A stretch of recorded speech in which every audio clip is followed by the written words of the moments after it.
Est-ce que vous pensez que si je demande à l'intelligence artificielle de me faire ma routine maquillage pour ce soir, ça va être un fail ou plutôt un succès? On va tester ça de suite en demandant à ChatGPT, mais honnêtement, j'espère que ça va être un succès parce que j'ai une soirée et j'aurai pas le temps de rattraper le make-up si c'est un fail. Je me suis dit que pour avoir un résultat on fleek, il fallait surtout un bon prompt pour ChatGPT, donc je lui ai donné la couleur de mes cheveux, de mes yeux, de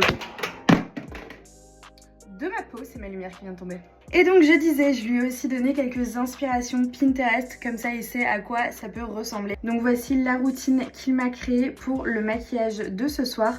Honnêtement c'est assez complet et il met même des références produits. Il faut commencer avec une bonne base pour un éclat naturel, donc je vais utiliser le Glotion de chez L'Oréal. Oula!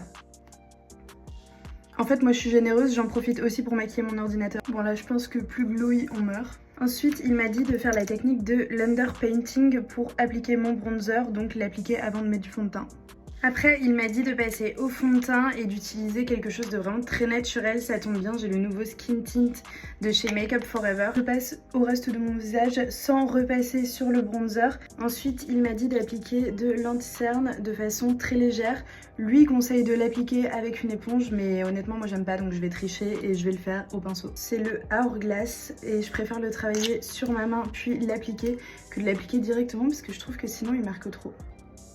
Par contre, regardez la couvrance, on adore. Pour le blush, il m'a dit d'opter pour un blush crème rosé et de l'appliquer surtout sur le haut des pommettes pour un effet lifté. Donc c'est ce qu'on va faire. Je fais directement passer aux yeux en appliquant de l'anti-cerne sur la paupière. J'avoue, moi j'aurais fait les yeux en premier, mais bon. Il me conseille d'appliquer un fard un peu plus foncé que ma carnation. Pour ouvrir mon regard, je vais utiliser mon bronzer ou là, ça fera l'affaire.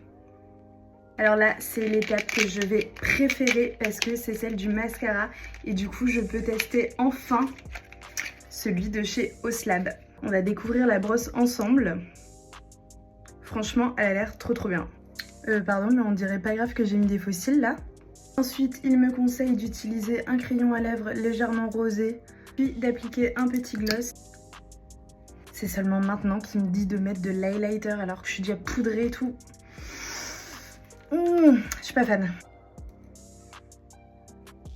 Dernier geste, c'est appliquer le spray fixateur. Et voilà, le maquillage avec l'intelligence artificielle est terminé. Honnêtement, je préfère quand même la manière dont je me maquille de base. Mais en tout cas, si vous voulez apprendre des tips ou apprendre à vous maquiller tout simplement, parce que c'est pas inné, et ben je pense que c'est une bonne option. D'ailleurs, j'y pense, mais il a complètement zappé les sourcils ce zozo. Dites-moi en commentaire si vous aimez le résultat et si vous allez tester vous aussi. Me dites pas que c'est moche parce que je file à ma soirée et j'ai pas envie d'avoir l'air d'une folle.